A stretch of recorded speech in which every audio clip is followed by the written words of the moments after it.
Yeah, alright guys, hope you're all okay out there. And just in time for Thanksgiving we have a spiced, or is it a spicy, pumpkin pie. A little bit different, more of a starter appetizer than a dessert. And wrapped in lovely crispy Filo pastry with an open centre. Too many ingredients to go through now, so they're all in the description below with the method. Here we go!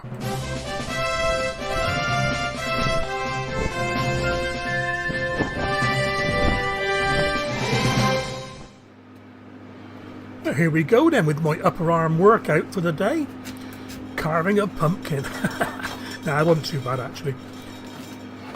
You've seen me fearlessly tackle a wayward pumpkin before, so I'm not going to show you all that. Put the chunks up, get the skin off, about 350 grams, that'll do. And then lightly drizzle with oil and bake until tender. Now after about 35 minutes I decided that it wasn't cooking quick enough.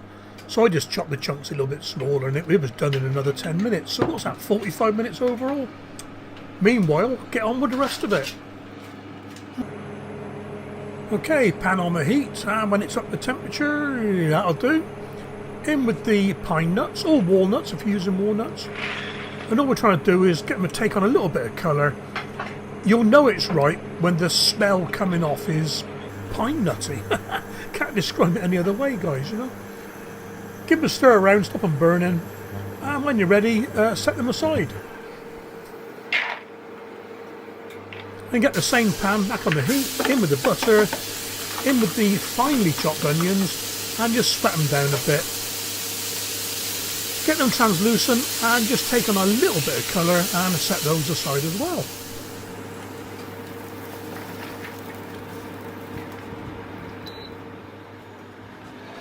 Well, that's the stovetop stuff done, if you like.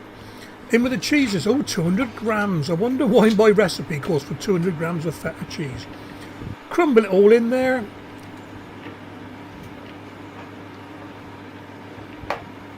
And in with the cottage cheese, 100 grams or so, which is a third of a pot. Just guesswork, really. And I like to mix things up as I go along. I don't want any big surprises at the end. You see some of these fancy cooking channels, they put this in and then mix it. I just prefer to spread it as I go. And in with the oregano, or is it oregano? I'll never tire of that one, sorry guys. And the cinnamon.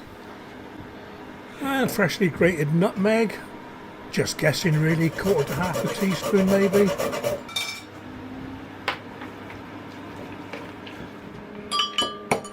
Get your eggs well beaten, and I just put the pepper and salt into the egg mix.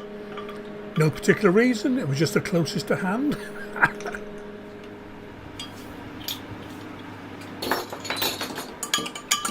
And once again, set it to one side.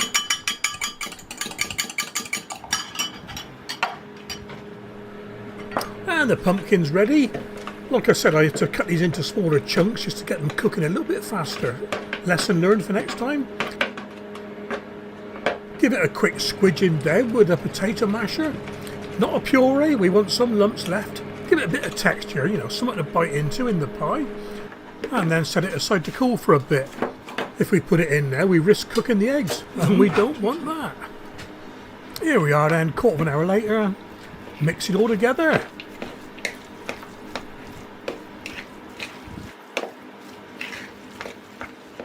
Now the fun begins.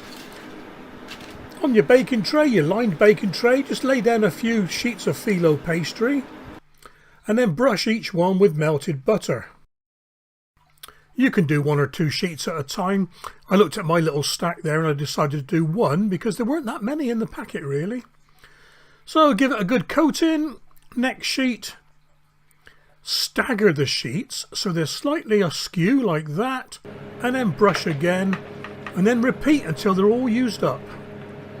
Okay, you've got your pastry down. Time to load it up. So tip in the filling, smooth it down a little bit, pat it down a little bit.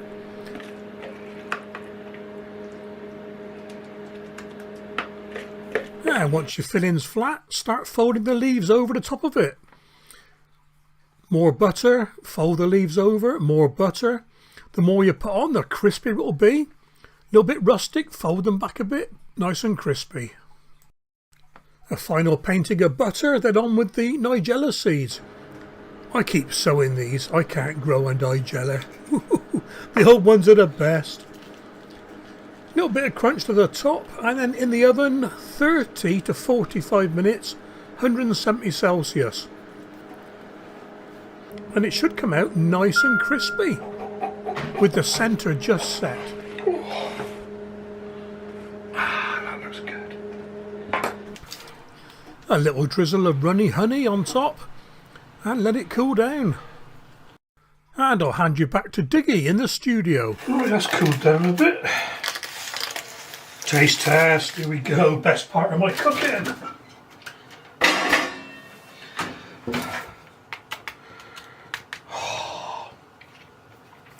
Oh, looks too good to cut open.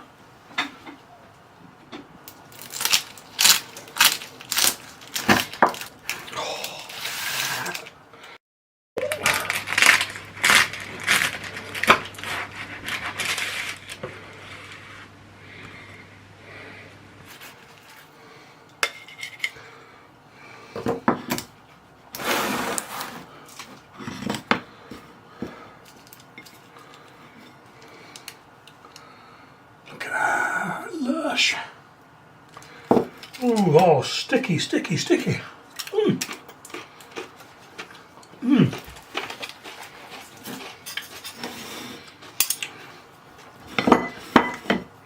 Right, fill in first.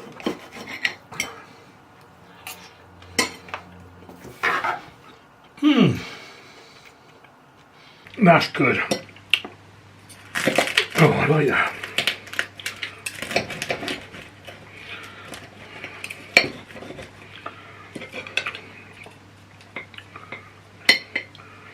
It's a good combination, pine nuts and pumpkin.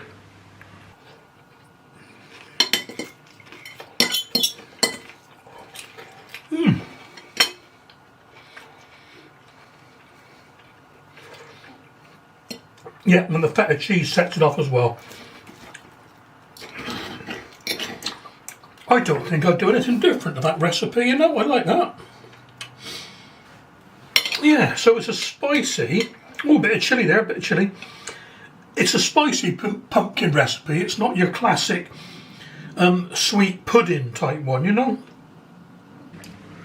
Oh. Alright, I've got to stop there. I am liking that.